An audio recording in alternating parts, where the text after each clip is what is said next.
Hello, and welcome to today's ACEs Aware webinar on trauma-informed networks of care. This is our 10th educational webinar in a series designed to provide practical information on screening for ACEs and providing trauma-informed care. Your feedback is highly valued, so please continue to share your thoughts with us after each event. My name is Sam Mills, and I'm with the Aurora Health Group, and we are proud to support the ACEs Aware initiative. Before we introduce our speakers today, we are excited to announce our press release and announcement of our Network of Care Planning and Implementation Grantee Awards. For more information, please check out the link that was just shared in the chat. I also want to cover a couple of items that we've updated based on your feedback as it relates to questions and handouts. Many thanks to those who've submitted questions in advance. Those questions will be covered by our speakers during our presentation today, and also during our question and answer section at the end of this broadcast.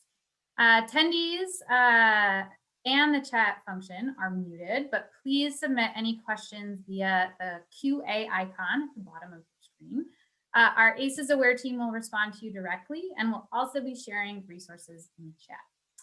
Right now in the chat, you'll find a link to today's slides in case you'd like to follow along. And finally, if you run into any technical difficulties and get disconnected or have issues with your device, we will be posting a recording and transcripts later this afternoon at acesaware.org. Now let's go ahead and get started.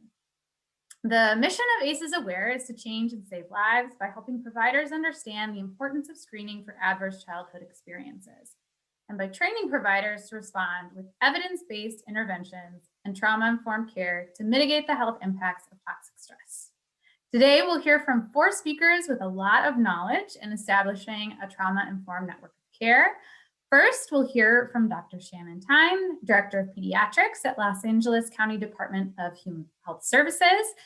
Then we'll hear from a trauma-informed network of care team from Fresno County, which includes Artie, Senior Program Officer for Neighborhood Development at the Central Valley Community Foundation, followed by Yvonne Dertarosian, Vice President of Community Health and Wellbeing at St. Agnes Medical Center, and Amy Parks, who wears many hats and who leads the trauma-informed care training and implementation at UCSF Fresno Pediatrics. On today's webinar, Dr. Thyne will discuss and provide guidance on key elements of a trauma-informed care network to respond to ACEs and toxic stress. And all of our speakers will share strategies to establish a robust and effective system to respond to ACEs and mitigate the toxic stress response. Our Fresno team will also share learnings from their work in building a network of care, including a few case studies, and we'll leave time at the end to answer audience questions. With that said, I'm excited to hand it over to Dr. Shannon Thyne. Good afternoon, everyone. It's really nice to be here. It's wonderful to see so many of you on the webinar. And like you, I'm eager to learn from this group as we build networks of care in our communities.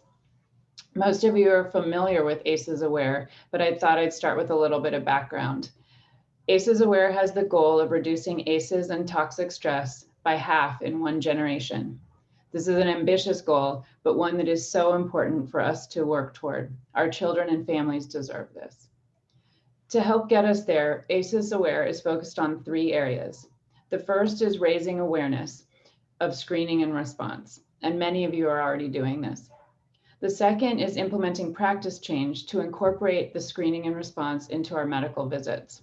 And finally, ACEs Aware aims to support the development of a network of care that will support ACEs response beyond the clinical encounter. Next slide.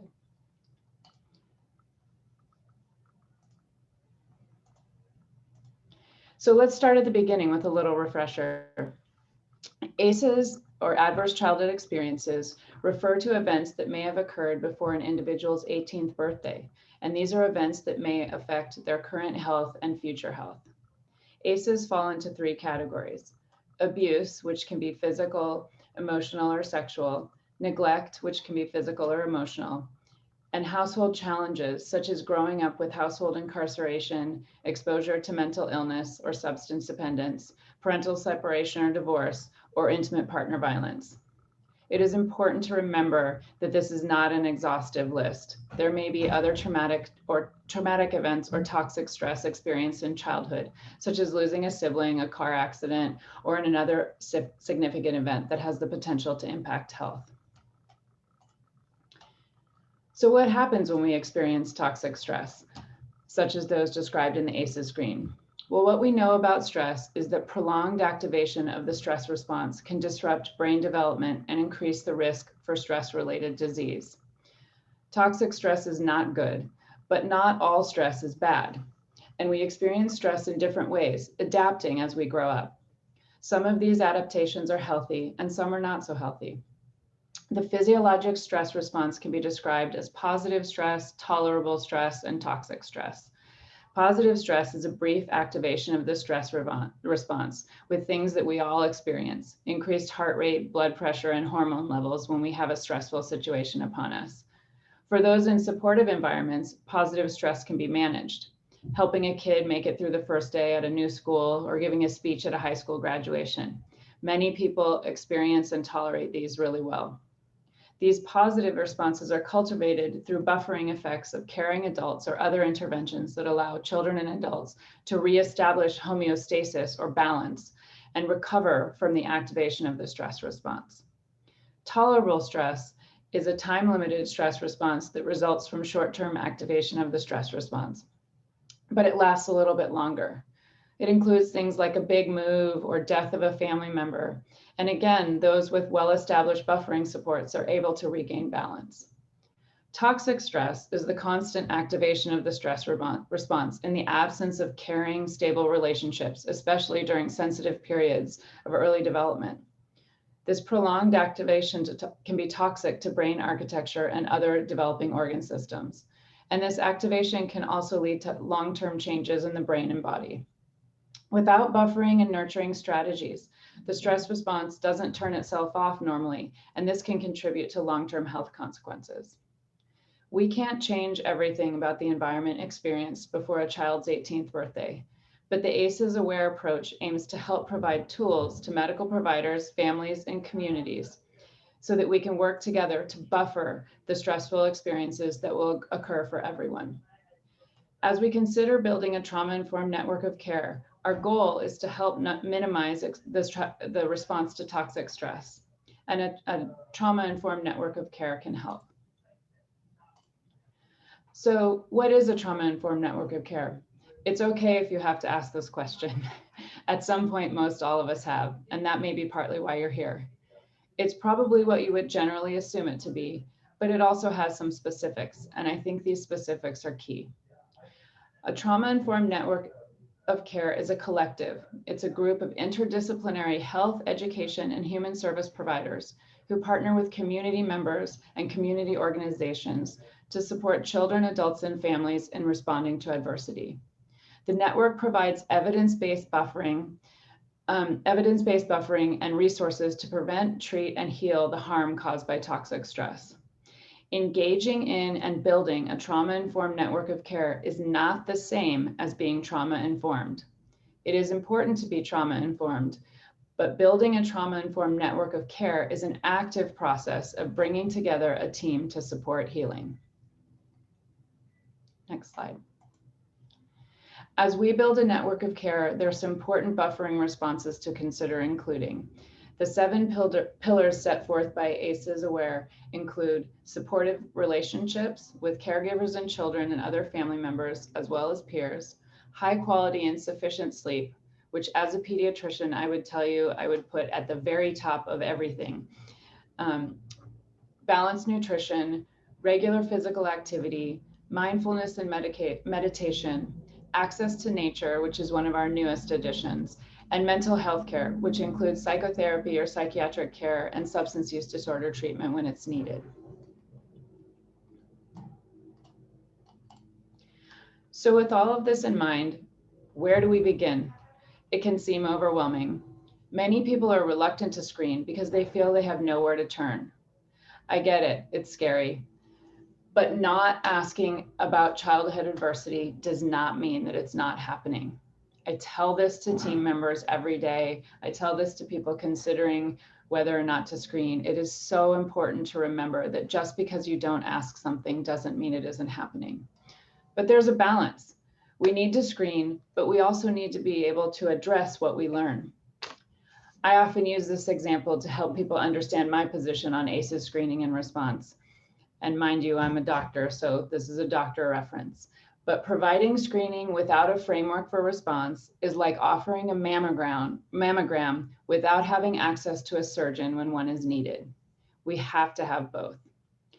So how do we begin? Let's take a deep breath and remember that there's plenty that can be done in the context of a healthcare visit. Education around buffering resources. Maybe you practice deep breathing, discuss sleep hygiene, or help a family member identify the nearest public park for recreation.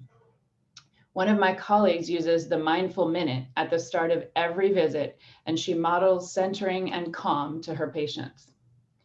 As you move from readiness to practice change to building a network of care, it's important to remember not to let perfect be the enemy of good.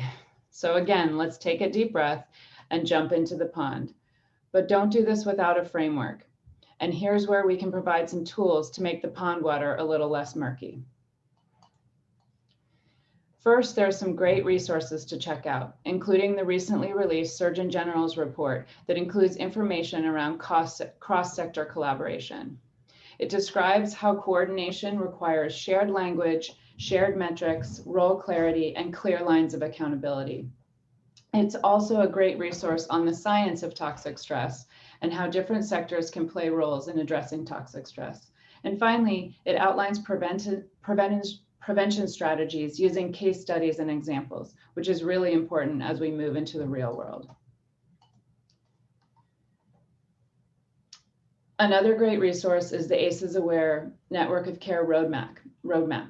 The roadmap shares actionable steps and milestones for both providers and community-based organizations, and it serves as a cookbook for communities as they grow cross-sector networks of care and work at community levels to address the impact of ACEs and toxic stress.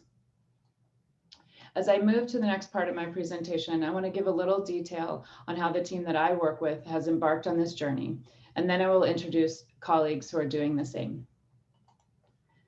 I have the honor of being part of an amazing team in the LA County Department of Health Services, working across partner clinics and the safety net, USC and UCLA affiliated teaching hospitals, to implement ACEs screening, treatment, and response. ACEs LA is a collaboration between county stakeholders, health services, and the state to build community resilience. Our mission is to improve the health of children, adults, and families, and to build creative connections that inspire resilience. And our vision is to cultivate healing connections that empower communities to achieve health and well-being. We started screening in LA through the Department of Health Services clinics in early 2020, and we have since worked to build out our network of care. This schematic details our process goals for screening, treatment, and healing. As we began to build a framework, we focused on the safety net population in our system, where we now screen for ACEs using the PEARLS tool, which includes other related life events beyond the original ACEs. And then we engage our on-site clinical team in treatment and response. This might include reaching out to a social worker or other in-house resources that we have to give to our patients and their families. For patients who screen positive or who are otherwise identified as needing more than our in-office supports, we partner across the community to support healing.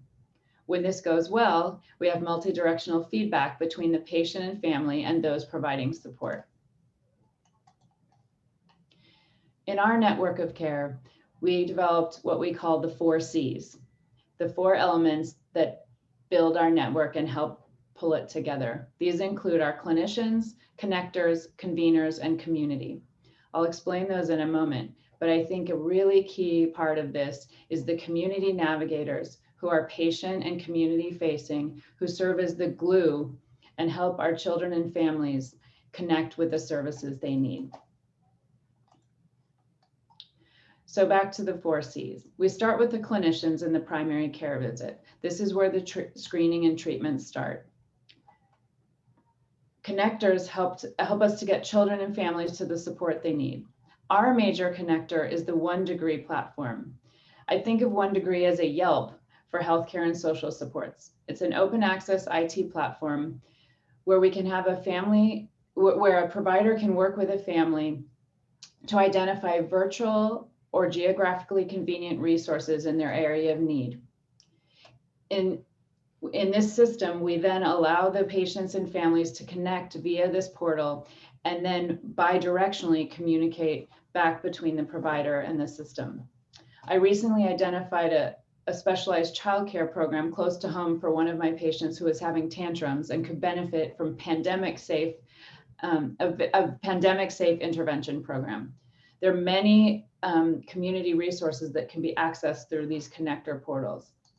I'm sure you have heard of others, and some of them will come up later, but they're often run through health plans, and partnering with health plans and gaining access to portals like this can be very beneficial.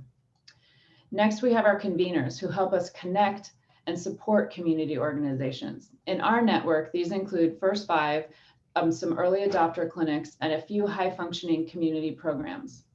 All of our conveners are focused on helping to engage clinical providers and community agencies, helping them to join our network of care by signing on to use the One Degree platform. These conveners are also committed to sharing experience with service delivery and community implementation programs so that newly added community organizations don't need to fully reinvent the wheel. Conveners are committed to building a network where engaged patients and families successfully close the loop between the clinical visit and support services. And then finally, we have our community. This includes the many CBOs that support our patients already. We are not kidding ourselves into thinking that treatment and healing is not already going on. It's absolutely going on. We just need to do it together. We would love to have all of our community-based organizations accessing our IT portal and working in our robust network of care, but we know that not all programs are ready yet.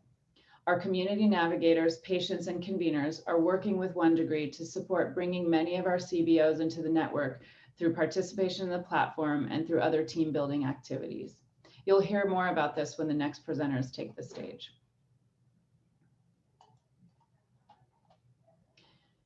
So you may not use the 4 Cs, but you probably have some idea about how your organization can partner across systems of care and community organizations to build a network in your community. So here are a few closing thoughts from me on this process. First, take stock of where you are. Get organized. You may need to wing it a bit, but you should do a readiness assessment. Use the Surgeon General's report. Look at the CalQuick training courses that are currently available from the Center for Youth Wellness website. Put a toolkit into place. Second, know where you want to go. Figure out where you fit into the network of care roadmap. This is a staged process, and it's important to take time to plan. At the same time, please know that it won't be perfect. I'm all about gum and paper clips, or if you know my family, there's always something in the bottom of my purse that can solve any problem. I feel a little bit like this in this situation. We need to be creative in solving problems as they come. We've all learned this in the past 15 months with the pandemic. Life is full of surprises, but we have all become more flexible, and this process will require flexibility too. 4, stay the course. Don't lose sight of where you want to go. We were all thrown a big loop in LA when we moved to mostly virtual visits, but we figured out how to keep screening, and we figured out how to really enhance our relationship with the online platform so that we could use a feasible tool during the pandemic. We need that surgeon to help us fix what we found on that mammogram, but we also need the other things that come with healing. So remember that there are many, many components to this network, and you will figure out in your community what you need. And finally, as in everything, be flexible and have fun. Thanks so much for your time on this, and I'm thrilled to introduce our next presenter from Fresno County, and Artie Padilla and his team will work to present some more concrete examples of how to build a network of care. Thank you, Dr. Thyne. Appreciate that great information.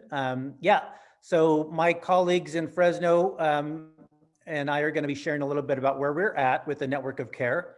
So, okay. And so just to give you a little bit of context about Fresno County, we have about 1 million people in Fresno County. We're centered right in the middle of the state, as most of you know, in the Central Valley. Fresno is the 5th largest city in California, very diverse, one of the most diverse cities in the country, actually. Within Fresno, Fresno Unified is the 3rd largest school district in California. And unfortunately, we have the 2nd highest concentrated poverty in the nation, second only to Bakersfield. But we also, have amazing assets that I'm going to be sharing about too. Okay. So one of the things that really has helped Fresno in our work are these networks. So you'll see these 4 major anchoring initiatives. We call this the Network of Networks. Cradle to Career is one of our anchoring educational networks. The Children's Movement is focused on children and policy issues that address children's health. FCHIP is a health equity anchored network. And then Drive is one of our newer ones, is kind of focused on racial equity with the focus of economic upward mobility. So a little bit of an economic development initiative. Now, all 3 of these networks are intertwined. We connect with each other. Thankfully, I'm on the leadership team of all of them.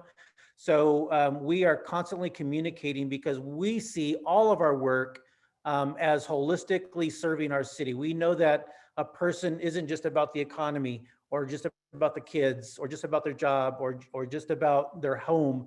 It's all of that combined.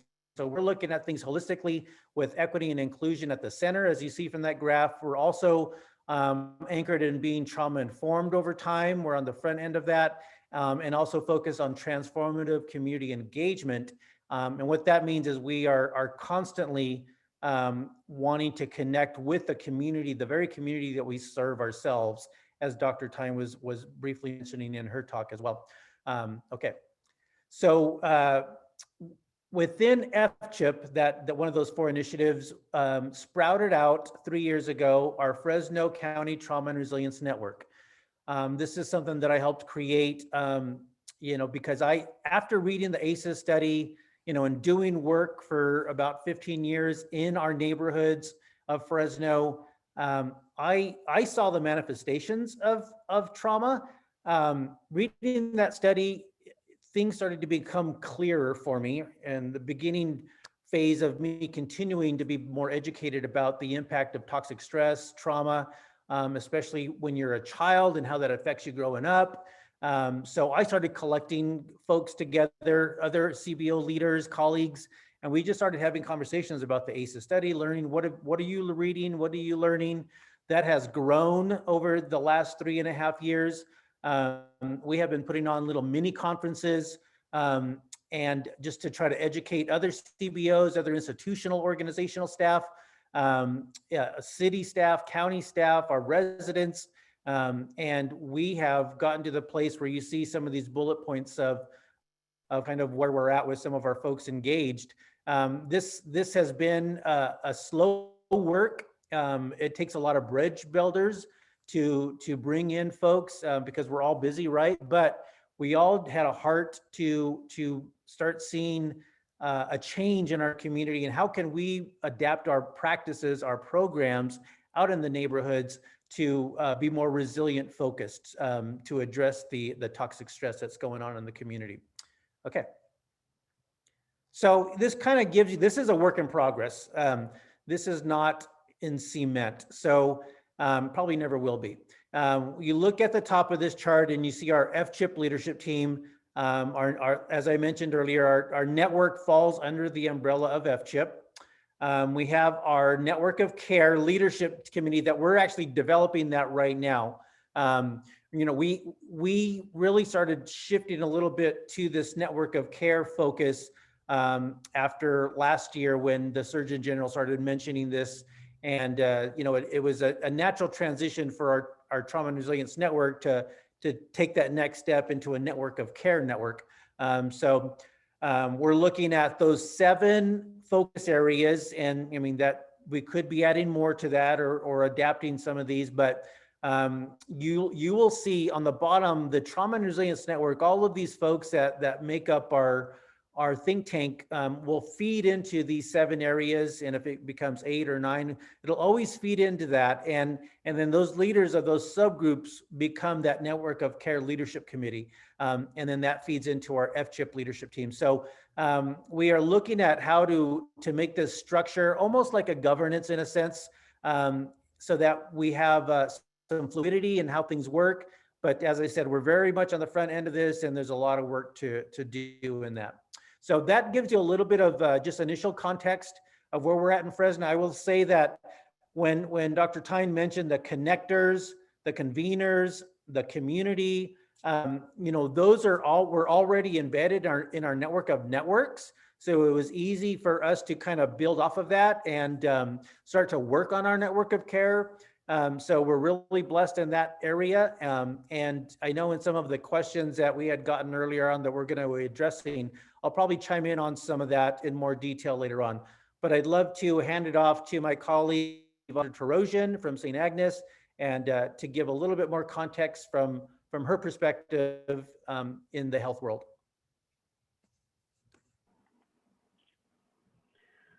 Thanks, Artie.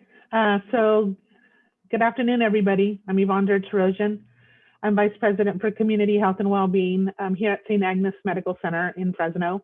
And my responsibility is really to be the liaison between the hospital healthcare system and the community that we serve, really to address disparities in that community. So St. Agnes, just to give you a little bit of a background, is a Catholic healthcare ministry. We are a not-for-profit hospital with 436 acute care beds. We're located in Fresno, but serve the 4 county regions of Fresno, Madera, Kings, and Tulare counties. We do have, as of 2017, a graduate medical education program, which now includes internal medicine, family medicine, and emergency medicine residency students.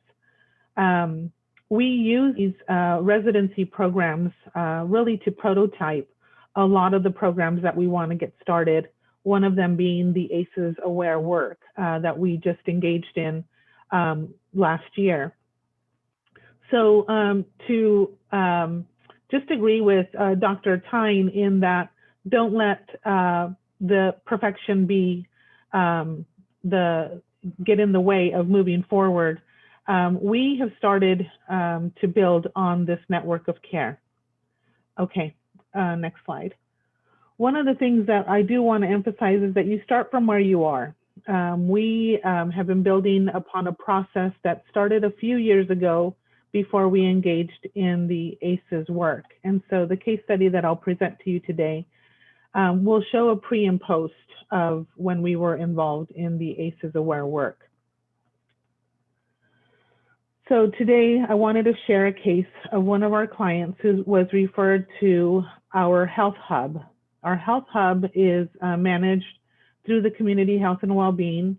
It does employ community health workers, and they are responsible for connecting patients with medical and social care resources. And so this case study follows one of our patients that was referred. She's 68 years old. She experienced multiple emergency department visits, primarily related to mental health, mental illness issues. Go ahead, next slide. So upon referral to our community health hub, our community health worker assessed her for health and social needs. They provided medication reconciliation and also assessed for buffering resources such as food security, mental health, and existence of supportive networks. So you'll see that in the stress buster wheel that, that you'll see on the screen. Our goal as a team is really to impact toxic stress. And so through our community health workers, they did create a plan in partnership with the patient to provide a lot of these services. The buffering domains for this patient that we addressed had to do with balanced nutrition, mental health care, and supportive relationships. There are different tools that you'll hear throughout this presentation related to how do we refer and how do we connect our patients to different resources. And in Fresno, so currently St. Agnes is using a platform called findhelp.org.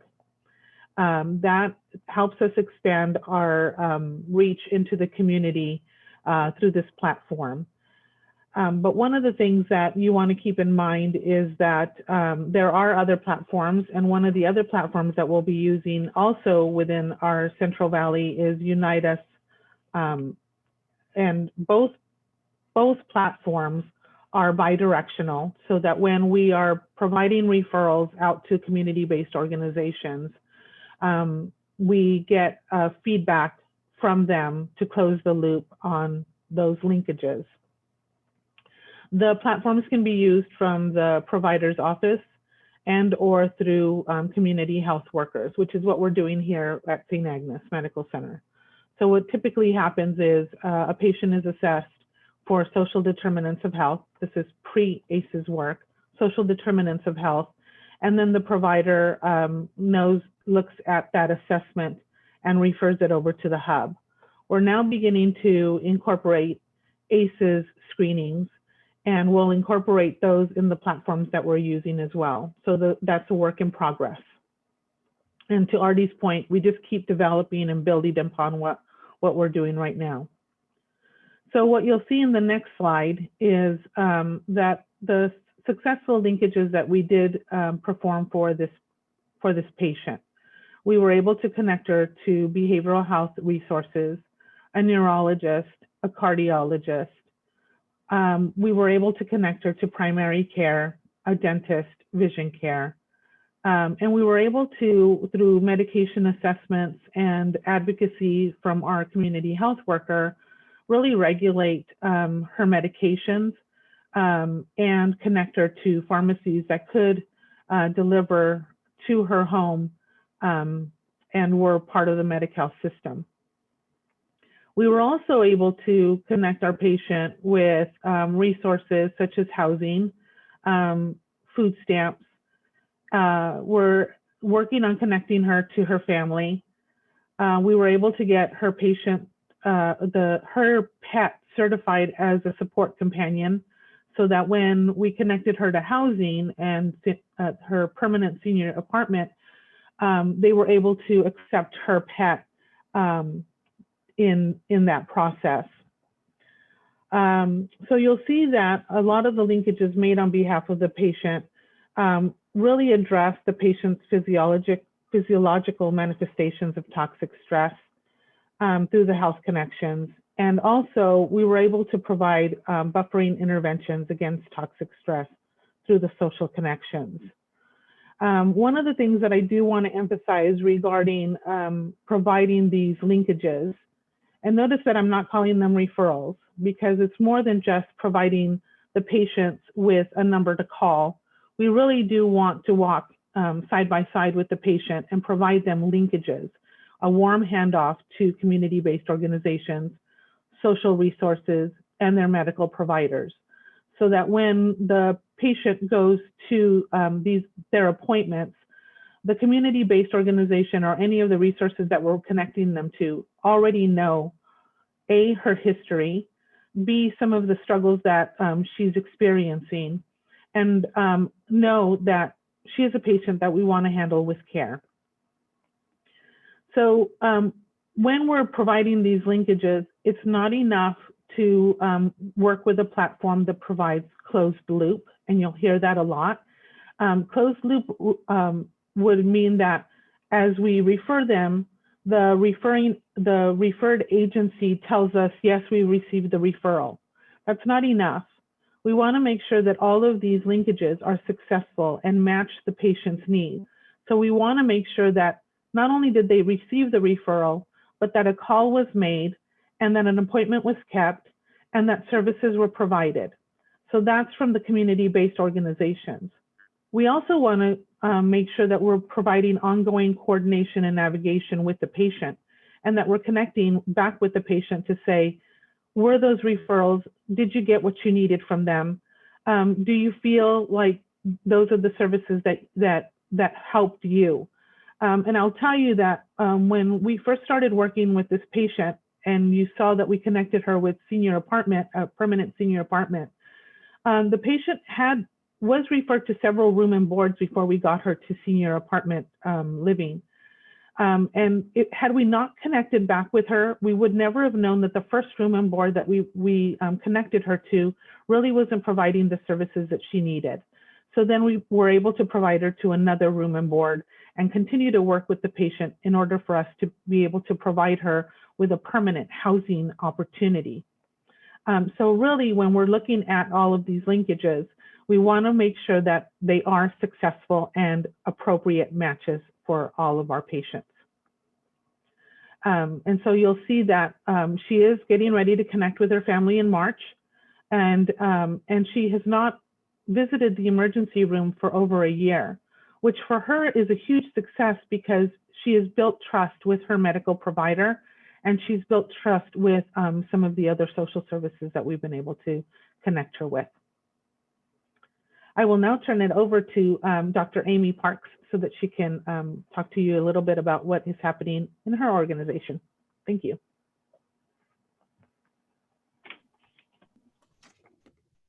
Thanks, Yvonne, and thanks, Artie, and thanks, Dr. Thyne. I'm going to give you a perspective from a different perspective, more from a pediatric healthcare setting, and one that doesn't have as many resources built in as Yvonne's does. First, UCSF Fresno, just a little background so you know who we are, is a branch campus of UCSF School of Medicine, and we're actually the largest academic physician training program between Sacramento and LA. We have really key partnerships in Fresno, one with Community Regional Medical Center, which is part of the Community Medical Center system, which is the only level 1 trauma center, again, between Sacramento and LA. And we also have partnerships with the VA, the University Centers for Excellence, and Family Healthcare Network is our outpatient medical clinics that house all of our outpatient clinics. Okay. So again, a little background how UCSF Fresno became a part of the Trauma and Resilience Network.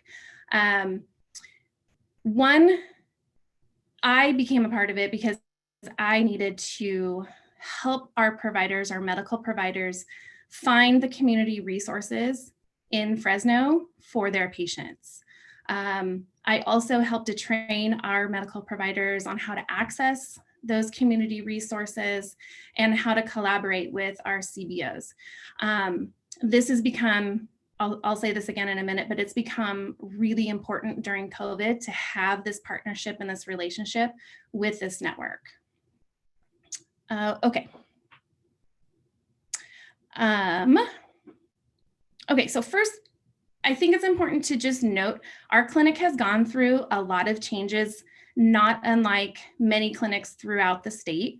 But one thing was for sure, that we knew the prevalence of ACEs. We knew how ACEs can physically manifest in the body, and we knew we needed to do something about it. I feel very lucky that in my department, I have a lot of support from the top to the bottom. I have several physician champions that have helped me push this cause. So that has been a blessing in and of itself. Also, our clinic has a lot of screening forms and a lot of forms for parents to fill out when they come in for their well child checks, even for their sick appointments. So when we thought about implementing an ACEs screening, we were very intentional about how we rolled out our ACEs screening, what our clinic flow was going to look like, what our clinical response was going to be. And we, going back to what Dr. Thyne had mentioned earlier about perfection, we were held up in that perfection. And finally, put all that aside, put all of our, expectations aside and said, we just need to start. So we started screening at the 1, 3, and 5 well child visit. And again, being intentional, we didn't want to overburden our clinic staff. So what we chose for our clinic was to have our medical providers do the pearls screening in their exam room. And I'm going to show you what that looks like in just a minute. And our medical provider is the one, with a little bit of help from some other folks, are the ones that do the linkages and that do the warm handoffs and that do the follow-up. And this is a phased process. We are looking at how this can be sustainable. We know there's a lot more we need to learn and a lot more that little tweaks here and there that we need to do. Okay. So I'm going to present to you a 3-year-old little girl who came in for her 3-year well child visit. She has 2 other siblings who are 1 and 2, and she's very high risk with an ACE score of 5, and she was also diagnosed with asthma about 18 months earlier. She has missed many of her appointments with her pulmonologist and actually has been hospitalized several times. And mom has said that she has a hard time getting to the pharmacy to get her prescriptions. Okay.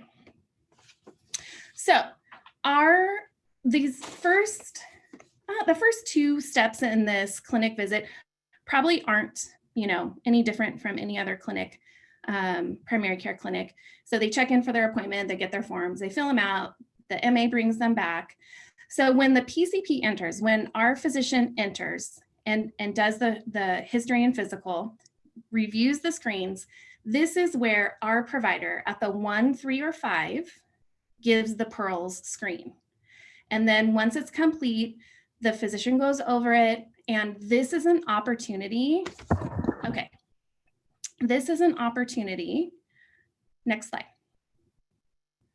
to really have a discussion with the family, with the mom, with the patient, about resilience and buffering resources. What we have done in our clinic is we use the Stress Busters circle chart that has been presented a few times today. We have found that it is really helpful. It is something that is easy to implement. It's something concrete that you can give to the family to go home with. I love that it really helps to illustrate a lot of the things that families are already doing. I love that it points out and really, I think, highlights the resilience that they already have, the buffering supports that they already have.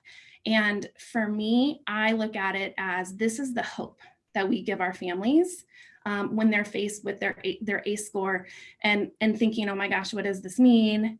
That Stress Busters chart and the resiliency that we help them see, the buffering supports that we help them identify, is what helps them know that their ACE score is not their destiny, right? So this is where the Trauma and Resilience Network, our network of care in Fresno, is really valuable, is really integral to our patient successes, helping our providers to know what other resources are in our community that are appropriate for their patient. Helping to, again, going back to how this has kind of become really more valuable, more important, this relationship during COVID, there have been a lot of pivots. There have been a lot of changes in the services that agencies provide. We have found that it was basic necessities that our families were needing. Food. Yes. Okay. Where are the food distribution centers? Where can we send our families? They can't go pick it up. Who can deliver it to them? Right. So there's a lot of relationships that we needed to have in the community to connect us to those resources, to connect us to those who knew what was happening, what was changing, how we can help our families. In our clinic, we have a Healthy Steps program, but our providers do this too without the Healthy Steps specialist. For a follow-up appointment, our provider can schedule the follow-up with the family. They can come in, we can do a telehealth visit. The Healthy Steps specialist can do that follow-up with them, very much like what Yvonne was talking about. We need to make sure that they were connected to whatever resource it was that they were needing. And so just to close the loop, so to speak, on our case study, by no means is our work done with this patient and her family, but I'm happy to say that she has not been hospitalized in about a year for her asthma. Her mom has been able to get her prescriptions and has been able to get her to her pulmonology appointments and other appointments. And I really think that it was that the Stress Busters chart that was shared with her that really helped her. You could see a change in her that almost like she was like, I can do this. I have assets, I have strengths, I can do this. And it empowered her to be an advocate for herself and for her child. And I also think that it's the relationship that was built with the provider. And then again, like Yvonne said, it was the relationship that she built with those resources that we helped to connect her to that helped her, you know, that keeps helping her along the way. And I'll leave you with this. Sometimes it takes more than one encounter, right? To link a family to a resource. It's very much relationship based. We need to have that trust, right? That's one of the tenets of trauma-informed care. And if you haven't started the screening process, know that you don't have to have all of these things in place. And again, I'm going to reiterate that it's important to remember that it doesn't need to be perfect to start. You just need to start where you are with what you have. And it's all about relationships. Who are the people in the community who can help me? So just start with one connection, and then it builds from there. Thank you.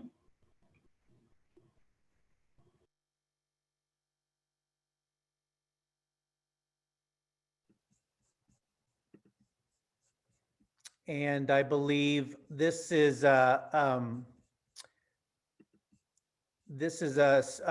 drawing that a young lady, Ava, in second grade drew for us. And to show you these next series, just showing you that we're building this bridge. You can go to the next slide. We're building this bridge between the medical providers and network of care that are anchored in those four foundations. You can go to the next slide. And you know, we want that bridge to just for the families to go back and forth. So it's a permanent bridge. So that's what we're building with our network of care here in Fresno County. And there is Ava she's looking afar to see what we need to keep working on. So she gives us our orders.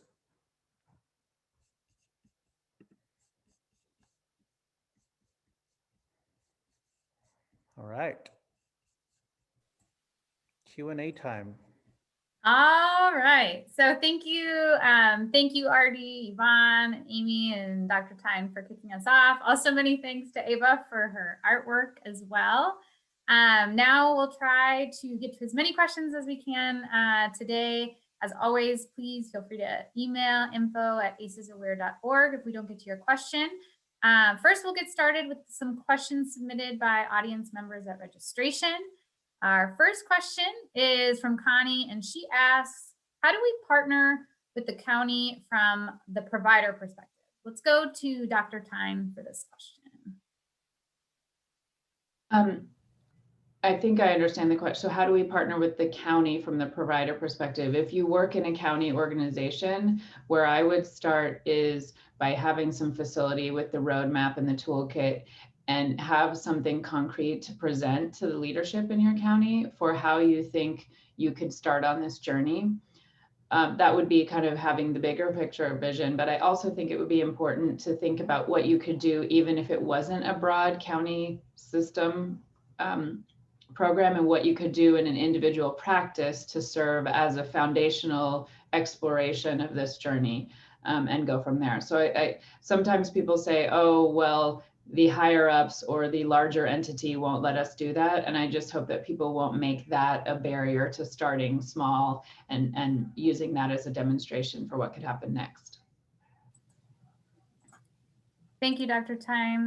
Next, we'll go to Artie with a similar question from Valerie, asking how can nonprofit partners bring awareness and resources to those individuals who may have ACEs? Yeah, so that actually is the very reason why we actually launched our network. We wanted to, one, bring our CBOs together. Then we started bringing in the like behavioral health, public health, the hospitals. We started building these linkages so that the CBO networks were blending in with the networks for the institutions. So that actually served that purpose, to build that connectivity. And you know, we're leveraging those other networks that I mentioned earlier in my presentation. So like I said, none of this stuff is done in isolation. We are all working together for one cause. Thank you, Artie. So I know for our next question, Yvonne actually covered this in one of her slides, and I know many of you talked about this, but the question that we have is, what platforms are you using, or do you recommend people use as they go about becoming a network of care? So Sam, thank you for that question. The one that we're using is findhelp.org. It's also known as ampbertha.com. We've started working with the team there to start incorporating ACEs and the PEARLS assessment, so that when patients are referred to our community health workers, we can input that information and then connect them to trauma-informed care partners. So you do want to know who your trauma-informed care partners are in your community. But another part of our team is also working with Unite Us. And so there are different platforms. Which are the best? That's hard to say. I think the best is the one that works for you and your community. And so the one that you can build in your community partners. Don't forget too that you have 211. They're a great resource. Aunt Bertha and I believe Unite Us pull in information from 211. So that's another local resource that you have. So don't get bogged down on, we don't have a platform. Use the resources that you already have at your hands, and use the relationships that you've already built in your community with your community-based organizations and your providers.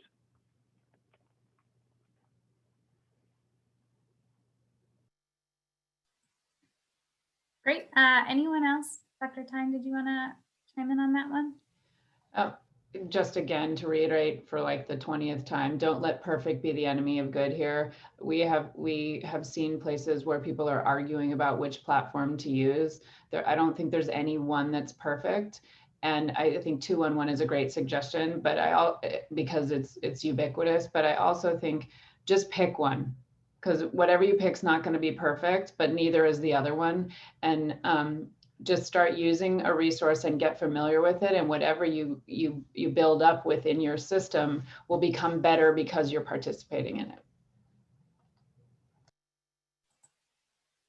Thank you for that.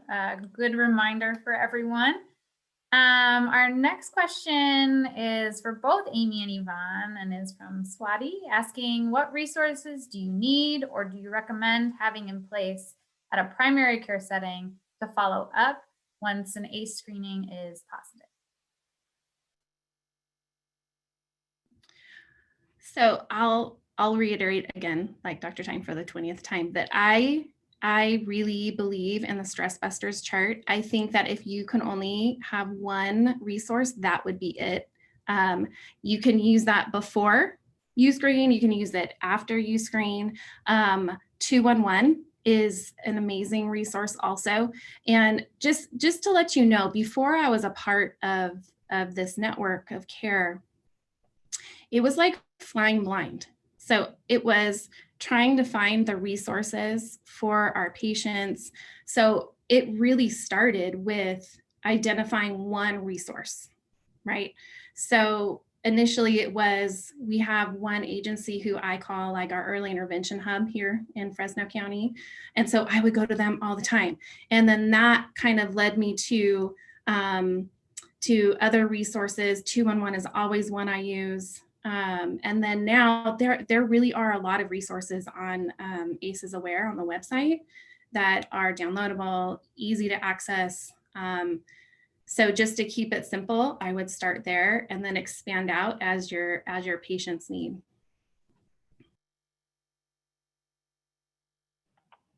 Yeah, and I talked a lot about community health workers. That's the resource that we've been using when we have a referral from our providers, because we know that the provider has limited time in their office, and the barrier has been, well, we don't have enough time, we don't know who to connect them to, we don't know all of the resources. So for us, our resource has been the community health worker link to the providers, and that's the connecting piece to community-based organizations. But if you don't have community health workers and you're not ready to go there, really just make sure that your providers, at the very least, have a list of trauma-informed care community-based organizations that they can work with, make a quick phone call, or have somebody make a quick phone call to connect the patients to. That in lieu of a community health worker, that can go, that could be a gem for our providers, because then they don't feel like they are flying blind and that no help out there. They don't want to do a screening and then find out that there's a resource needed and they don't have that resource at their fingertips.